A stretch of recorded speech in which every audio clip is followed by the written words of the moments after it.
तो हमें सबसे पहले ये समझने की ज़रूरत है कि वर्क एट हाइट होता क्या है। तो ज़मीन से ऊंचाई के ऊपर, चाहे वो कितनी भी ऊंचाई है, ज़मीन से ऊपर अभी हम खड़े हैं, ये वर्क एट हाइट है। ज़मीन से ऊपर ऐसा प्लेटफॉर्म ऊंचाई के ऊपर जिसके ऊपर आप काम करते हैं वो वर्क एट हाइट कहलाता है। लेकिन बाज़ जगह पे नुकसान ज़्यादा होने के खदशात होते हैं, बाज़ जगह पे कम होते हैं। जिस हाइट पे हम खड़े हैं, इस जगह से अगर कोई बंदा गिरता है तो उसको इंजरी आने के चांस या तो नहीं है या तो बिल्कुल कम है। लेकिन ये ऊंचाई जब 2 मीटर 3 मीटर 4 मीटर चली जाती है तो उसके नुकसान अलग होते हैं। अब इस साइड के ऊपर हम कौन सा ऊंचाई का काम कर रहे हैं, स्कैफोल्डिंग के ऊपर कर रहे हैं, या तो हम लेडर के ज़रिए किसी ऊंचाई के ऊपर किसी काम के लिए जाते हैं। तो सबसे पहले हम देखते हैं कि वर्क एट हाइट के नुकसान कौन कौन से हैं। अगर कोई बंदा ऊंचाई के ऊपर काम कर रहा है, जिस तरह हमारा कॉलम्स का काम चल रहा है, 3 मीटर का हाइट है, तो क्या हो सकता है, बंदा ऊंचाई से गिर सकता है ना। एक नुकसान तो वो हो गया।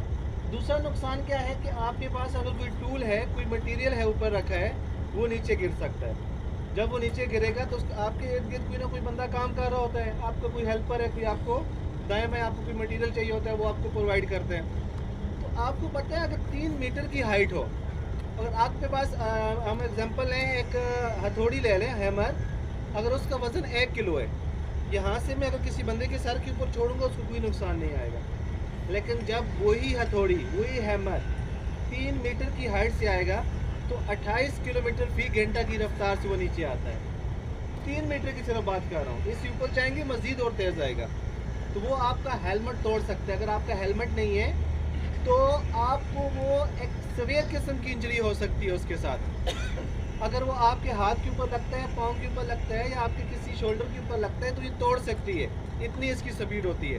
अभी ध्यान में आता है यार, छोटा सा पेचकस है, स्क्रू ड्राइवर है, स्पेनर है या हैमर है, हमें क्या कर सकता है। लेकिन जितना ज़्यादा हाइट इंक्रीज़ होता है उसकी शिद्दत भी उतनी ज़्यादा हो जाती है। अभी तीसरे नंबर पे कैसे नुकसान हो जाता है, जिस बंदे को वर्क एट हाइट का पता ही नहीं है, इनकम्पिटेंट पर्सन है, अनट्रेंड पर्सन है, उसकी ट्रेनिंग ही नहीं हुई, उसको पता ही नहीं है कि हाइट के ऊपर काम कैसे किया जा सकता है, उसको पता ही नहीं है सेफ्टी हार्नेस क्या होती है, उसको पता ही नहीं है कि इसका फोल्डिंग का सेफ यूज़ ऑफ टैग क्या होता है।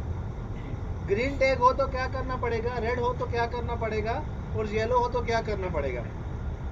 तो जिस बंदे की ट्रेनिंग नहीं है वो भी उस नुकसान में आएगा। जब वो हाइट के ऊपर काम करेगा तो लाजमी बात है उसको सेफ्टी हार्नेस का नहीं पता, तो वो गिर सकता है, उसको सवेयर किस्म की इंजरीज आ सकती हैं, नुकसान हो सकता है। ठीक है, उसके अलावा क्या क्या हो सकता है, ये 3 तो मैंने बता दिया। अभी सबसे मेन काज ये है जो हमें नज़र नहीं आती। आप में से कोई बंदा बीमार है, उसकी हेल्थ कंडीशन हमें नहीं पता, या तो कोई ऐसा बंदा है जो बिल्कुल ठीक है लेकिन उसे हाइट फोबिया है। कुछ लोग ऐसे होते हैं ना कि 1 फुट ऊंचाई के ऊपर भी खड़े होते हैं, उनकी टांगें कांपने लग जाती है। ये नहीं कि वो बंदा डरपोक है, कोई लोग हाइट के ऊपर नहीं जा सकते।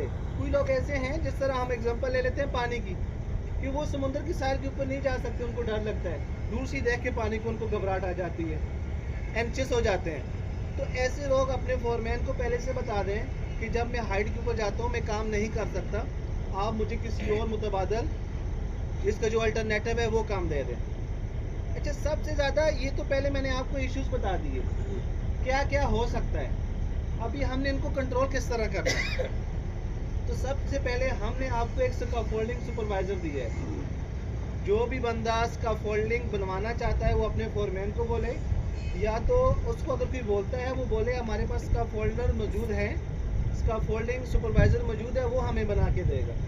दूसरे नंबर के ऊपर सिर्फ वो बंदे वर्क एट हाइट के ऊपर काम करेंगे ऊंचाई के ऊपर जिनकी ट्रेनिंग होगी, जिनको बताया गया होगा आपने इस तरह काम करना है। तीसरी चीज़ ये कि आपने अपना जो प्लेटफॉर्म है स्कैफोल्डिंग का, उसके ऊपर कोई भी टूल वगैरह नहीं रखने।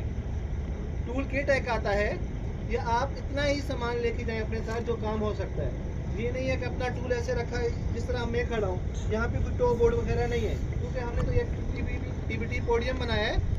तो इधर कोई टूल पड़ा है, मेरा ऐसे पाँव लगा, वो नीचे गिर गया तो नीचे जाके कितना नुकसान कर सकता है वो। ठीक है, इसके अलावा स्पेशली ये है कि जो हमारे फोरमैन हैं उनके लिए कि आपने जब भी काम करने उसके लिए परमिट टू वर्क होना ज़रूरी है। जब परमिट टू वर्क अवेलेबल रहेगा तो मेरे जहन में रहेगा, हम उसके ऊपर कंट्रोल मेजर लगाते हैं। हम ये इंश्योर करते हैं कि आपने सेफ्टी हार्नेस भी पहननी है, आपने सेफ्टी हेलमेट भी पहनना है, ग्लासेस भी पहननी है, शूज़ भी पहनने हैं, स्काफोल्डिंग को सेव करना है, किस तरह सेव करना है, उसमें कोई स्काफोल्डिंग जो मटेरियल है वो मिसिंग ना हो, प्रॉपर उसका एक्सेस और इग्रेस हो, ऊपर जा